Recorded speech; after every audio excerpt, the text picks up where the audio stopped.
Hey everyone. Hope everything here is going fine. All right. This is a very professional start. I know. I'm gonna learn this thing as I do it. So please give me some forgiveness on the overdue haircut, some of the setup stuff. I'm just doing this on the fly, trying to see if I can do live videos more consistently than the editing that it usually takes me to do my videos. So if you ever want to know what gets cut out of videos, you're gonna find out really fast. All right. So I really wanted to try talking a little bit about some lessons I learned from edit from publishing my first book. Um, Naturally, if you try to do anything, you're going to learn a lot. Uh, First couple of times you do something. Sorry, my cat is going to cause problems. He usually likes jumping up in my lap when I'm here on the computer, but he does it on his own terms, like every cat does. Um, The first couple of times you do anything, you're gonna learn what you did wrong, what you should have done better. You're gonna find out things you didn't know about the process like it until they've run into you. So a lot of things like that happened to me, and I have some of the proof copies to show you case in point of that. Um, but yeah, the first thing I learned in publishing that, and the first lesson I learned from trying to publish my own book is it takes a lot of time and it's not always fun. Uh, so from start to finish, individual Christianity took me about 3 years to put out into the world. From like, hey, I'm going to do this thing, gathering the resources, researching it, organizing the outline, or putting the notes into the outline, organizing all that whole writing process, to actually having it here where people can buy it on Amazon and multiple other distributors took roughly 3 years. Um, Now I will a factor in that is just there's a gap of about a year where I could not afford to publish my book. Uh, I'll hit that a little bit later on, but you could you could factor out a year for that delay, and you could say I wrote it in 2 years, but from start to finish, reality is it took me 3 years from hey, I'm going to do this to it's out in the world. 3 years, and there were plenty of parts of the process that I hated. Like a personality flaw of mine is ever since I was a kid, I've never liked redoing anything that I did. Like, so anytime I needed to edit, or like proofread my papers in school, anytime I like needed to check over anything I've done, like even when it comes to like cleaning windshields and is the windshield clean enough by somebody's standards, like I just wipe the windshield off and it's good. That's how I typically am. I'm trying to be better about it, but it's just a personality flaw that I've had to try to overcome. And it really showed up in the writing process. I can't tell you how many times I've read over uh the manuscript for individual Christianity. It was roughly like I know there was like 5 or 6 drafts from start to finish, but that doesn't count how many times I read over, reworked, yeah, that whole process. And really, to me, the funnest part of writing is the first draft. Getting the ideas out of my head onto the page, the screen, whatever, and that's the funnest part to me. It's just, "Hey, there's this idea in my head, I'm gonna put it out in the world, sit clickety clack on the keyboard, putting my ideas on paper. That's the funnest part to me. But no first draft is ever good. Like even the established authors uh like Brandon Sanderson, Stephen King, like a lot of the good authors that are out there, they say none of their first drafts are good. Like they don't want anybody seeing their first drafts. So I couldn't just clickety clack type the thing out, put it out into the world. Like even myself going back through it for the second draft of reading through it, it was rough. I had incomplete thoughts. It it was like 80% quotations. I had to trim out the quotations, reword a lot of stuff, figure out citation methods, all of this stuff. Like it was I did not like the editing process, which is like 80% of the work is just rereading, rewriting, rereading, rewriting. And there I can't tell you how many times I was reading through what I wrote and I hit a sentence where I don't even know what I meant when I wrote it. I've read the sentence, I'm like, the more I read this, the less sense it makes. What am I trying to say here? So I had to like copy and paste that sentence out of Word into OneNote, and it's where I could just see that sentence and try to just figure out what the heck I meant when I wrote that sentence, and then reword it in a way that actually makes sense, and then put it back into the manuscript, and it was better. That happened. That happened quite a few times in the editing process once the editor got it, but I I had to do that a lot. I had to go through the manuscript quite a few times, reword, rephrase, put it in a different paragraph. All that that was like 80% of the process, and it was not fun to me. I know there are authors who love the editing phase. I am not one of them, and I found that out here. I love getting the ideas out of my head onto the page, but like actually making those ideas make sense is painful. So along with that, one of the things I learned that it's very important to get other people's opinions on your work. Um, so when I was, I think somewhere around the second or third draft, I think it was the third draft, I asked a handful of people around me who I trusted to ask, and I asked them, "Hey, if could you read over this and tell me what you think about it?" And three people said, "Yeah, yeah, sure," and only one of them got back to me. That was my fault, not theirs, because, like, 2 of the people were, like, 2 of the busiest people I know. So asking them to do that was a little unfair. So the guy who gave me his opinion on it, like, it was a little humbling on he did exactly what I asked him to do. He pointed out, like, "Hey, this doesn't make sense, that doesn't make sense." He kinda did more so, like, overall view, and the big critique he had of it was it read like a lecture. It didn't read like I was talking to him. And that was a big focus in how I want to write my works is I really want to write my books in a way where it feels like you're sitting across a coffee table talking to me. And the fact that that was not what I wrote, like humbled me and like really put me down for a little bit as I was reading through it because once he pointed that out, I could not see that in my manuscript. So I had to completely rework the thing. I had to rework everything, rephrase everything to where it felt like I said it, not just like an English major just wrote a lecture on this. So yeah, it that was another part of the process that wasn't fun, but it was very necessary. My book would not have been half as good as it ended up being if you think it's good. It wouldn't have been half as of that if I hadn't gotten opinions from other people before I got it to the editor.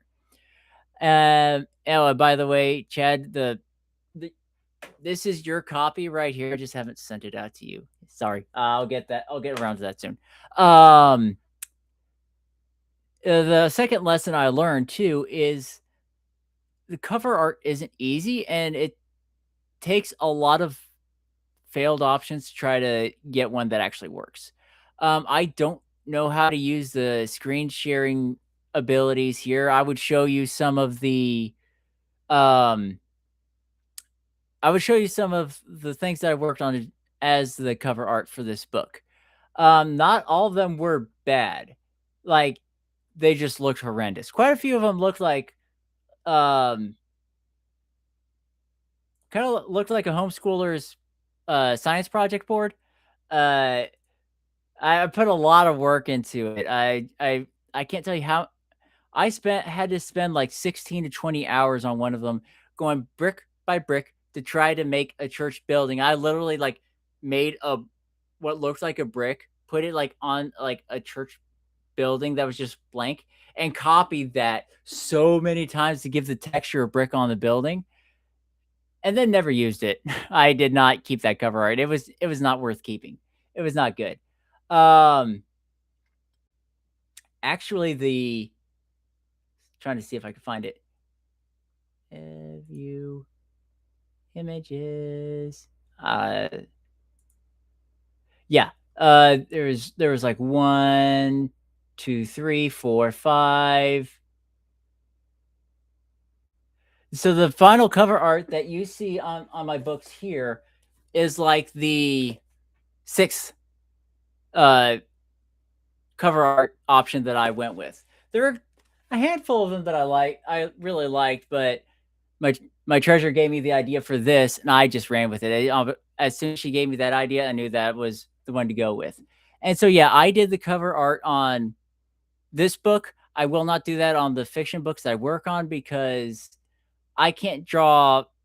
Well, I'm not a good artist. I can't draw or digital art, anything like that. So if it's going to look professional and it needs to, and if it's going to look like people want to buy it, I can't do that kind of art. But for information books where people more so focus on the title than the cover art, I could my inexperience and my mediocre art talent is a little bit more forgivable for information books. So, but yeah, it took a lot of options and a lot of failures to try to get to the right one. And from hearing a couple of people talk, or a couple artists talk, that's not unusual to have, like, to have a bunch of failed options before the right one comes up. So, that was just another lesson that I learned. I can't tell you how many hours I can't tell you how many weekends I spent just trying to work on cover arts that never saw the light of day. I put a whole lot of work into those things. Anyways, um, so the next one I found, next lesson I learned in publishing my first book is one I already hinted at, and editors are not cheap. Now, a handful of people have asked me, like, couldn't you done it a little cheaper? Couldn't you have saved money and, asked some other people about it? I've got to figure out a way to gesture without bumping the mic. That's can't sound good. Um, see, what I've learned about the writing and publishing world is you have to have an editor. Even I've read some self-published works out there. I actually have a video I need to make about one of them where you can tell either when somebody gets a family friend to edit for them, or they don't have an editor. Like Microsoft Word is their editor. You can tell. It is painfully obvious. So I determined from the very beginning of the book that I will pay an editor to edit my book before I put it out into the world, because I know how poorly I did in English class. I don't want the world to see how horrible I am at my native language. So, but in doing so, there are two different types of editors in the publishing world. There's developmental editors and there's line editors. Line editors, there's another term for line editors and it's escaping me now, but basically line editors are just looking for typos and misspelled words. That's all they care about. That's all they are looking for. Developmental editors are the ones you really need. They are the ones who look for the flow of thought being inconsistent. This idea doesn't make sense. There's this plot hole here. You said his eyes were blue in this scene. Why are they green in this scene? So stuff like that. That's what the developmental editors are looking for. And those editors tend to cost more because I I can't really say they pay more attention to detail than the line editors do. They just pay a different kind of attention to that. Takes more abstract thought than just, um, yeah, the developmental editors take more abstract thought, more logic is involved, and there's then just pure science of, did you misspell topiary, or, hey, this is a run-on sentence, this is more empirical, this is more creative. And that is what, and I, that is, and so since I determined to to have a developmental editor before I put out my book, I found out they weren't cheap. The editor I had, Sarah Hayhurst, she was incredible.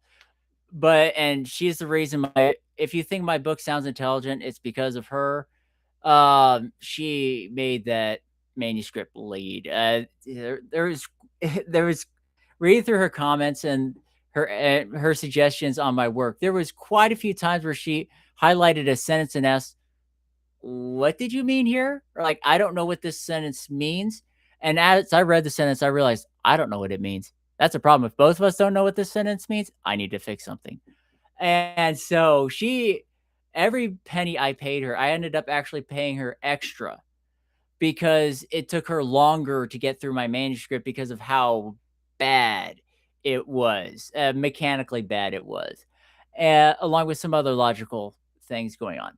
So, but yeah, that was my biggest obstacle in putting out the book because um, you pay editors based on word count.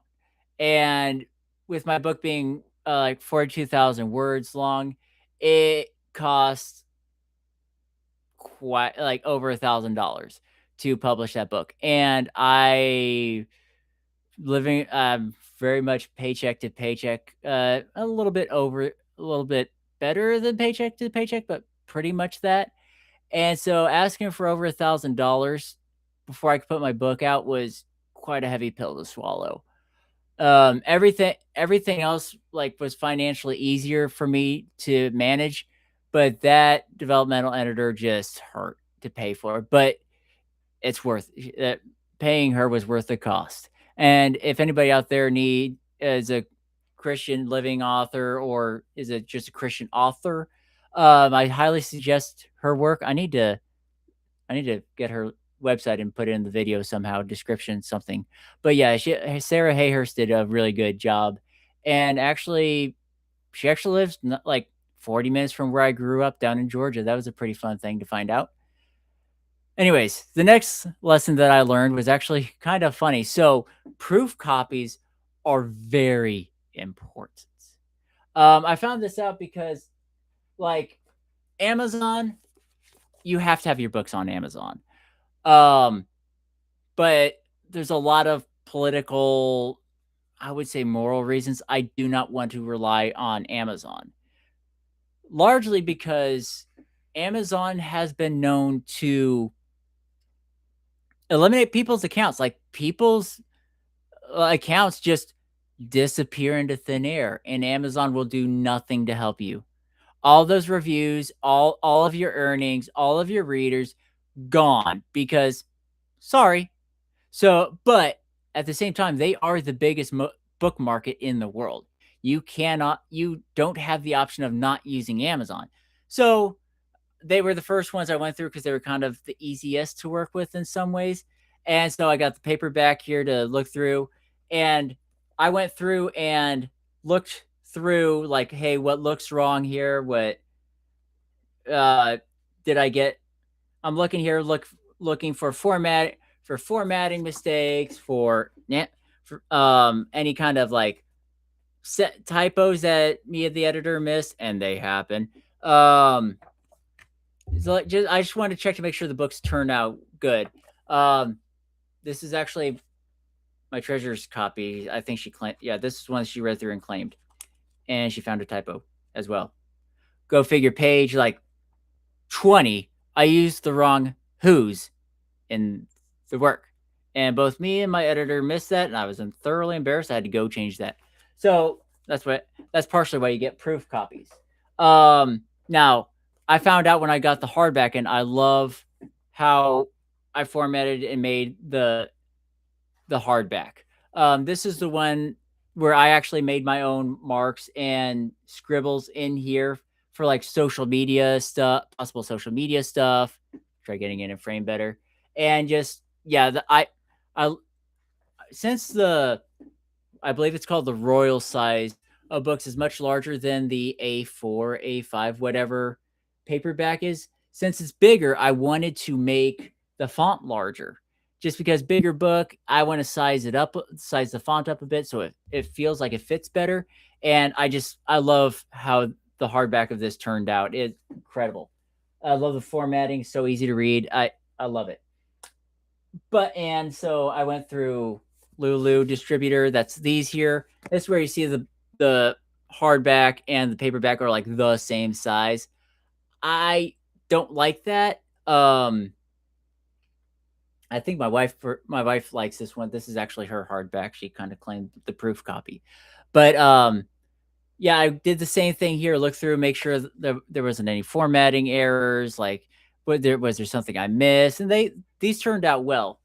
Um, I don't think I'm going to go with Lulu for a handful of other reasons, but for very minor reasons. And then I got to Book Vault, which you see. So you've they're the ones I'm going to go with, largely for my for my physical book needs. Um, I just in my opinion, the company is a little bit better to work with. Um, I like their products better. The Now I need to probably should go with a gloss, not a matte finish, because you can see fingerprints a little bit too easy. Um, there's a little bit of quality difference between Book Vault and Amazon, but in Book Vault's favor. So I'm going to go with them, and I learned that out now. But since they're based out of the UK, they like to go on the metric system, not the English system, and numbers are just ink on a page to me. Numbers don't quite make a lot of sense to me unless I can visualize them. So I put in a proof copy for the hardback. Like, okay, I had to rework some formatting stuff. The cover art I had to resize a lot. I didn't understand why I needed to do that until this came in. This is get it on camera better. So this is what I wanted. This is what I ordered. This is a size for this is what you use for like a recipe book or a photo album. Not this is like extremely wide margin, massive font. Like if your eyes are giving out and you're barely able to read, this is what you should get. But it's not what I was going. It's not what I was going for. Like this is what I wanted, not this. And if I didn't get the proof copy to find that out, like I would have ordered like 100 of these to try to do book events or whatnot. And I would have been really mad at myself for wasting a lot of money by getting the wrong size of book that I wanted. So that was a pretty funny, big lesson that I learned on in the process was I have to get what? Are you gonna jump? Are you gonna get up here? Just gonna be difficult. Okay, you're gonna be difficult. So yeah, I saw through all the distributors I go through, I learned I have to get proof copies for every book that I publish, every edition that I publish, because otherwise I'm gonna end up with a recipe book instead of what I actually want to put out in the world. So learn that lesson if you're getting into this yourself. And the next lesson I've learned in publishing my own book is the business side of stuff is not fun. Now, since I am going the self-published route, indie publishing route, whatever you want to call it, like I'm doing everything myself. I have to do everything myself. I'm a small business owner now, technically speaking. Um, I had to go through the process of copywriting my work, getting the business license, which took way too long for the fun of it. I've got to figure out sales tax for a lot of things. I have to market my book myself. Are you going to get up? No? Are you going to help me with marketing? Or are you going to be just as difficult as marketing? Come on, jump. There you go. All right, he's here now. He's part of the show. But everything's on me. Now, normally if you're traditionally published, like you go through Penguin Random House, Tor Books, whatever else there is, no, the publisher takes care of a lot of the sales tax, distribution stuff. They do all that stuff for you at the cost of you have to be good enough for them to publish, which I can't fault them too much. Any business needs to make money to stay alive and all that. but the cost of having all of that, having a company put your book out in the world, it usually takes authors anywhere from 5 to 10 years to get their finished work published, and just going around begging, what are they called? For trying to find an agent who will advocate your book for you, and then waiting years for the edit for the wow, I just lost it. Waiting years for the agent to beg publishers to publish your book for you, and like it's I didn't want to wait that much time for a book I could put out in the world myself. But the trade-off is I have to do everything. I have to keep I have to keep track of sales tax. I have to keep track of what I'm saying too on a video. Um, I have to do marketing for like social media stuff, maybe paid ads sometimes. All of that stuff I have to do, and very little of it is actually fun. It's not enjoyable. I especially on the marketing side, I'm not usually a guy who's very good at talking you into liking me. You either do or you don't. Just ask this little booger right here. Um, so that's one area I'm struggling in, and I need to do better in is figure out how to use social media for marketing and whatnot. But yeah, it's all on me. I It's the decision I made. It's the one I have to follow through on everything if I want this book to succeed, and if I want to. I wrote this book to try to make people's life help people make their lives better. Um, I'm pointing out a problem in here that's existed in Christianity for centuries. Um, a lot of the people that I reference in this book are date back to the um, Protestant Reformation. I make it inferences well before the um, well. There's even cases in the New Testament where people weren't living out Christian liberty and were harming each other's Christianities by not letting each other have different opinions. And so this goes all the way back to the first century, and we still have this problem now.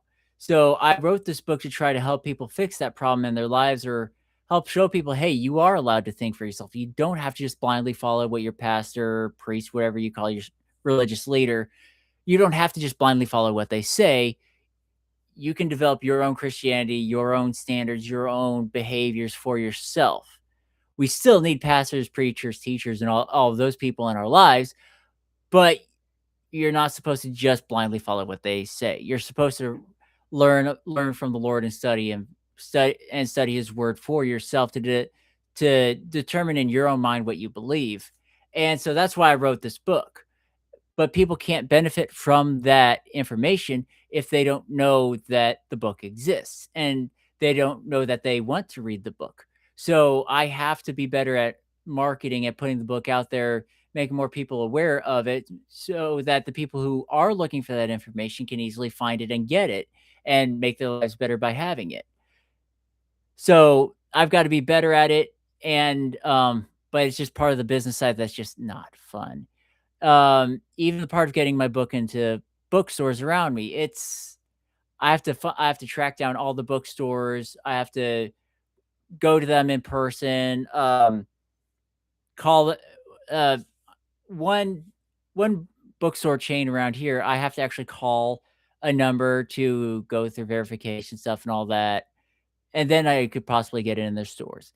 So it's really not fun. It kinda sucks the life out of you, in my opinion, of the whole business side of stuff. It's necessary. I chose this path, so I've gotta sleep in the bed that I made.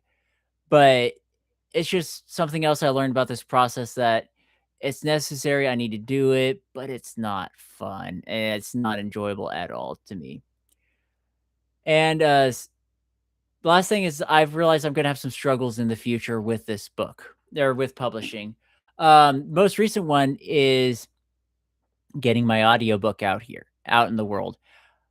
In this day and age, you have to have audiobooks out there. There are some books, uh, even my own personal life, there are some books where the only reason I have read those books is through audiobooks. Having a CD, being a CDL driver and driving DoorDash and all this stuff, I can listen to a book a lot faster than I can read it. Um, like last year, I read through Stephen King's Dark Tower series, but I listened to every single one of those books. It would have taken me maybe the entire year if I tried to physically read those books. Even now, I'm trying to listen through the Stormlight Archive. I don't want to know how long it would take me to physically read through those monsters. I'm loving The Way of Kings, but I don't want to know how long it would take me to physically read that. So I'm audiobooking it. I'm spending like 20 I'm spending more than 20 hours a week in a truck. I'll turn it on, listen to that. So you don't have to me, you don't really have the option of not having an audiobook in this day and age where a lot of people listen to books rather than read them. Like even as a kid, there were I listen the Lord of the Rings books are a good case. I have listened through The Hobbit, The Fellowship of the Ring, the Return of the King. The Two Towers is the only Lord of the Rings book that I have physically read through. And it will probably stay that way. Long, dry books, they're masterpieces, redefined an entire genre, but I would struggle to physically read through all of those. But I listened through them. The Harry Potters, starting in Order of the Phoenix, I think it is.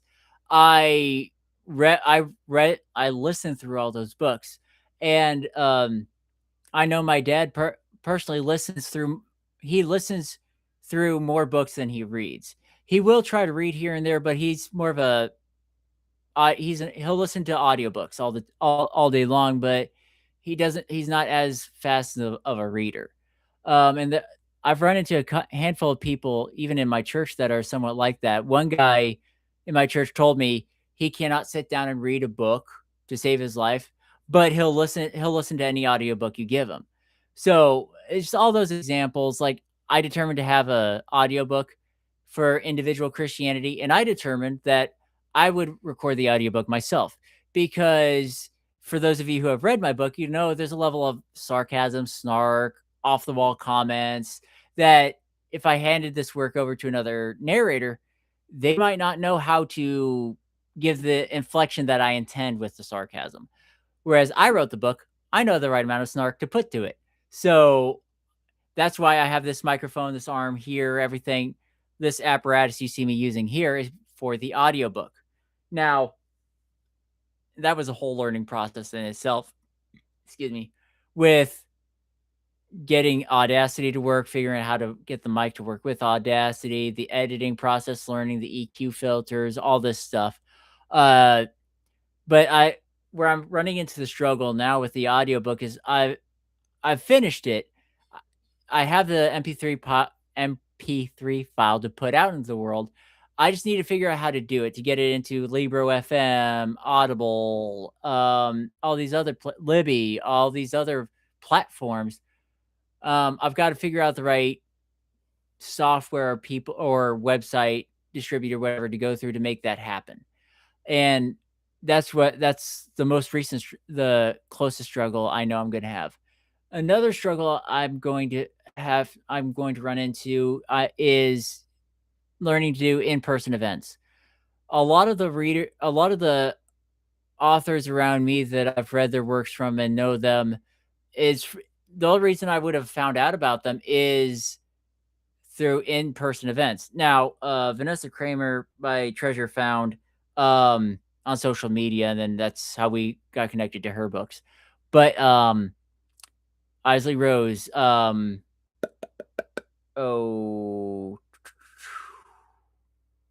I'm forgetting her name. M.A. Kilpatrick. There we go. And Rachel Newhouse. I would, and so many more. I'm going to be reading their stuff from. I would not have found out about them if it wasn't for in-person book signing events and book fairs and stuff like that. So, in order to try one avenue, I'm going to do to try to reach out to people is try to go to have book signing events at bookstores, go to book fairs where I could have a booth and talk to people and all that stuff. give them a little bit more, let them see the person behind the book rather than just reading the book that somebody wrote. Show them the person that wrote the book. And but at the same time, you have to pay to have a booth. You have to look at, seek out those events and try to find and try to, yeah, you have to find the bookstores and the events to try to get get a booth and see who will give you a shot and all that stuff. And that's something I'm going to struggle to make happen. Like, I've gotta buy a tablecloth thing. I've gotta get various equipment for all that stuff. So that's another struggle I'm gonna have in the process as this goes on. And, the bigger one that's the bigger struggle I'm gonna have a lot sooner in the future is my fiction book. Um, so tentatively, it's called The Pearl and the Mark. That's just the title I put on it when I wrote it in college, and it's kind of what I'm sticking with now. Um, I realized that in order to better polish the book and put it out into the world, I alluded to another continent. This book happens on a completely different world I made up in my head. And in the book, one of the characters goes to another continent on the other side of the world to try to get help, whatnot. And I realized that in order to polish that book up properly, I needed to write a sequel that I had in my head that was going to happen on the other side of the world to show that other side of the world. And so I realized that I have to write the sequel now so that I can have that side of the world so I can have that side of the world building done better so that when I've actually polished this book up, I'll know the right inferences, the right language to use, the right foreshadowing and all of that stuff in my first novel. And I want that to be about 150-ish words long, maybe 120 words long, and I think I just crossed the 90,000 word mark in that. If not, I'm at like 88, 89,000 words. I still have a ways to go with it. I wanted to be done with it in 3 months, but that's just not happening. So, but once I get that done, the what I'm gonna struggle with in my information book is, again, the editor. It If my first editor cost a little over $1,000 at 40,000 words, how much is it gonna cost to edit 110,000 words? That is going to hurt. And also with that, I will have to get a cover artist for that book for that not that novel because I already have an idea of what I want the cover art to look like. I am just not the one to draw it. Like, it's not going to look good if I try to draw that thing. Um, so I, I need to find a cover artist who has the art style that I'm looking for and I'm going for. Um, and then cough up the money to pay them for their hard work that they put into that piece of art. And so that's a struggle I'm going to have if I struggle to cough up the thousands thousands of dollars for the first book. How much is that one going to cost me? But it's part of the deal. And so yeah, those are the struggles I'm going to face in the future. But I hope you all got something out of this video of just me talking about lessons I learned writing and publishing my first book, Individual Christianity here. Um, if it, I'm really glad I did it. This was a really big milestone in my life that I wanted to accomplish. Roughly 4 or 5 years ago, I real no, yeah, let's just go with 4 or 5 years ago. I realized that if I don't publish a book, that I'll by the time I'm 50, that will be the biggest regret in my life, is that I didn't at least try to start writing a book now. And so I have one out in the world. That's a big check mark in my life. But now I need to put out the fiction book that I wrote over 10 years ago. Wow, time flies. But that's what I those are the lessons I've learned from publishing Individual Christianity. It takes a lot of time and it's not always fun. The cover art isn't easy and it takes a lot of failed attempts to get to the right one. And it takes a lot of time in the process of doing that. Sorry, I should mute. Editors are expensive, but you have to have editors or everybody will know that you did not. Um, proof proof copies are vitally important, as you can see with this massive cookbook that was not supposed to be a cookbook. So get proof copies to make sure you get what you actually want. And then the business side of independent authoring is not fun. But if it's the route you choose to go down, eh, you get to sleep in the bed that you made, or whatever the phrase goes. And I've talked about some struggles I can see I have in the future, like consistently making these videos and maybe making them good where people will want to watch them and maybe hear about my works through this medium. And yeah, that's what I learned putting my first book in the world. I hope you all enjoy it. Tell me in the comments below if you've written a book, um, or if you're in the process of writing a book. Tell me about the struggles and the lessons you're learning in this process you're going through in your authoring journey. If you are a published author or you have like 10, 20 books in your catalog, um, tell me about some of your experiences and some of your funny stories of putting your first book out there in the world. Let me know. I'd like to hear people's stories and just hear the insanity we all go through. But with that, I'll call this video to a close. It's probably been long enough. I want to remind you, like I always do, that God loves you and wants to spend forever with you.